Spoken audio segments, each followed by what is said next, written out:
Bamananw ko kuma fɔlen kɔrɔ tɔ ko o ye dalama ye. Aw ɲɛ bɛ ni so dagabana minnu na, tunga lafiya de ni so dagabana ye ni k'a jɔ an ka tunganage minnu sigilen bɛ jamana kɔ kan ni olu ye danaya ta k'a da tunga lafiya kan. Nin so in kelen-kelenna bɛɛ lajɛlen bɛ jalakɔrɔbugukaw olu de fɛ yen nɔ. E maa min bɛ yen nɔ k'i b'a fɛ ni ka terrain sa tunga lafiya maaw bolo, o ka nɔgɔ. Terrain bɛ tunga lafiya maaw bolo Banankɔrɔnikaw fɛ yen nɔ min n'u bɛna kɛ cité hectare 3 o de sanfɛ. Terrain kelen-kelenna bɛɛ lajɛlen ye titre foncier de ye wa 15/20 o de don. Sɛbɛnwari 4,400,000 ani 100,000 i bɛ se k'a sara dɔɔni kalo 12 kɔnɔna la i bɛ euro wari 573 ni ka o bɔ walima kalo 18 i b'a sara dɔɔni euro wari 382 i bɛ o bɔ o bɛ bɛn kalo 18 ma a dɔgɔdɔgɔnin saralen kɔfɛ terrain ale bɛ k'i ta ye ne maa min y'a dɔn k'a fɔ ko sɛbɛnwari 4,400,000 ani 100,000 bɛ i bolo yɔrɔnin kelen i bɛ se ka i ka wari sara terrain ale bɛ k'i ta ye aw maa minnu fana bɛ yen nɔ k'a fɔ aw tɔgɔla terrain bɛ aw bolo terrain ninnu papier ye titre foncier walima permis d'occuper de don i b'a ta k'a di tunga lafiya maaw ma i n'a fɔ aw ɲɛ bɛ ja minnu na cogo min na u b'a jɔ ni ka a d'i ma ka sɔrɔ i ma tɔɔrɔ o tuma la tunganage minnu sigilen bɛ jamana kɔ kan tunga lafiya nana aw lafiyali o de kama walasa sojɔko la aw kana degun sɔrɔ cogoya min na ne mɔgɔ min bɛ fɛ ka kunnafoni wɛrɛ sɔrɔ sa o tuma la an wele an ka numéro whatsapp kan 00336 41 94 03 80 walima 00223 72 18 42 47 tunga lafiya maliyɛnden minnu sigilen bɛ jamana kɔ kan u bɛɛ lajɛlen kelen-kelenna bɛ se ka u ninkanso sɔrɔ ba maliba ale kɔnɔna la cogoya min na.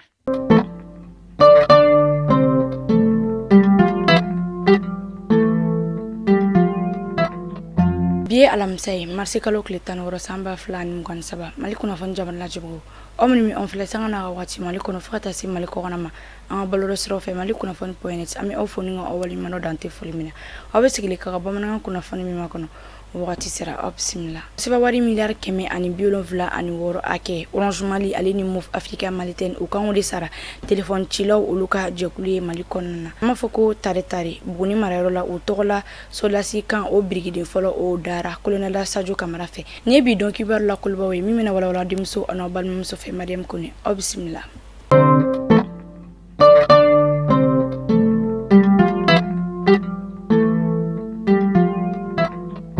Madame ni kunnafoni min furancɛla fanga ɲɛma colonel Asimi Goita ale kɔni sɔnna sariya sunba ɲɛbila gafe o min dira ma a sɛbɛnbaga jɛkulu fɛ février kalo tile 27 san 2023 kunnafoni kɔni dira kunu sura la seli dɔ kɔnɔna na mara cɛla bɔli o ministre dɔ fɛ nga a y'a laɲini gouvernement fɛ ko ka fɛɛrɛ ani dabali bɛɛ lajɛlen kɛ walasa gafe in bɛ se ka sɔrɔ nɔgɔyara cogo min na jamanadenw fɛ. Komi an tun a ɲɛfɔ an ɲɛna kunnafoni bakuruba la fɛn min ye téléphone cakɛda fila ye an ka jamana kɔnɔna n'o ye Orange Mali ani Move Africa Malitaine o ni jɛkulu min tun bɛ ɲɔgɔn na sariya la n'o ye réseau de consommateur téléphone mobile ye Mali kɔnɔna na nka o kiri kɔfɛ jalaki kɔni taara ka ɲɛsin u ma nka fɛn min ye téléphone cakɛda fila in kɔni olu kɔni kun ye damakasi sɛbɛn dɔ don Cour suprême na nka Cour suprême ale yɛrɛ kɔni ma sɔn k'i tɛgɛ jo damakasi sɛbɛn kɔrɔla la o b'a yira k'a fɔ ko min ye sɛbɛnwari miliyari 176 ani 6 o hakɛ u kan o de sara jɛkulu in kɔni. An bɛ taa Bugunikaw fɛ yen nɔ an b'a fɔ ko tare sabula u tɔgɔla Solasi kan o birigiden fɔlɔ o kɔni dara colonel Sadio Kamara fɛ n'ale ye ministre de la défense et des anciens combattants kɛrɛnkɛrɛnnenya la kan in kɔni bɛna jɔ Tula marayɔrɔ de la o ni Buguni yɛrɛ cɛ kilomɛtiri 8 o hakɛ de don kan in yɛrɛ jɔli bɛna kɛ sababu ye lakana o bɛna sabati Bugunikaw fɛ yen nɔ ani Mali fan yɔrɔ wɛrɛw olu la i n'a fɔ a laɲinina cogo min na furancɛla fanga ɲɛma fɛ colonel Asimi Goita birigiden fɔlɔ ye o min dara Sadio Kamara fɛ an ka jɛ ka ale ka dantigɛ lamɛn a ko kan. Maliyɛnw de sɔnna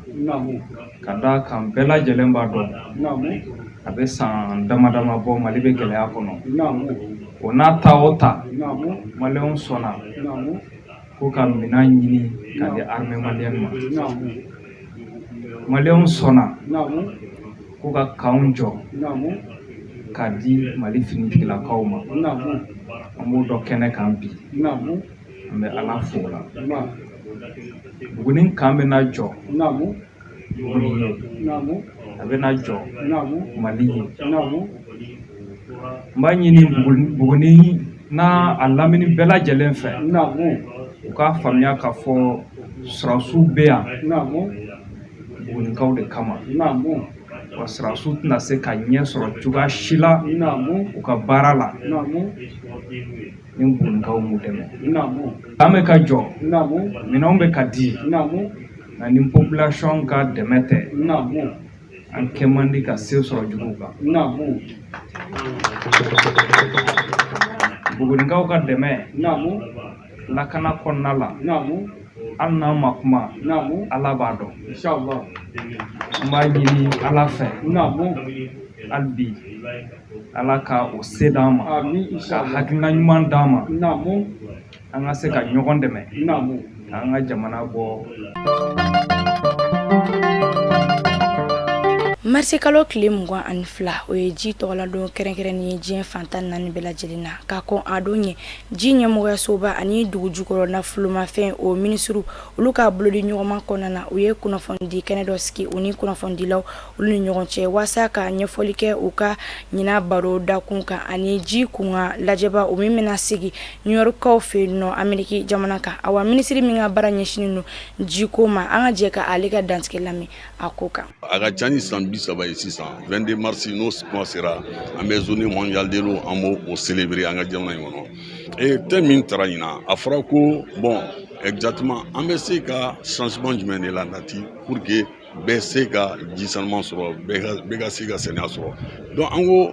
o thème mondial in an ko Mali kɔni bo o sira kan a mɛnna depuis 2015. Jiko minisiri ale ka fɔla ko u ka laɲini fanba ye o de jamanaden bɛɛ lajɛlen bɛ se ka ji sanuman sɔrɔ cogoya min na yanni san 2030 cɛ. Front populaire contre la vie chère o ye jɛkulu ye min bɛ wuli ka jɔ la sanga ni a waati bɛɛ lajɛlen na waasa min ye sannifɛnw sɔngɔ gɛlɛyali ko o lagosi. Jɛkulu wulila ka jɔ a sen kan ko kura u y'a yira k'a fɔ ko sunkalo kɔni bɛna se ko fɛn min ye fɛnw sɔngɔ olu kɔni ka gɛlɛn kosɛbɛ. Ɲɛmɔgɔ olu kɔni y'a yira k'a fɔ ko Mali fanga kɛmɛ ka jija min kɛ waasa nɔgɔya bɛ se ka don a ko la cogo min na ko nka ko a ko si kɔni ma bɔ a sira fɛ. O de la u ye wele bila jamana ɲɛmɔgɔw ma k'u ka fɛɛrɛ ani dabali bɛɛ lajɛlen tigɛ a ko kan yanni sunkalo o yɛrɛ ka se. Mali kunnafoni lajɛbagaw ni kunnafoni damadɔnin tun bɛ an bolo ka da aw tulo kan an b'a fɔ ko aw ka mɛn sini kunnafoni kɔrɔ olu kɛnɛ kan.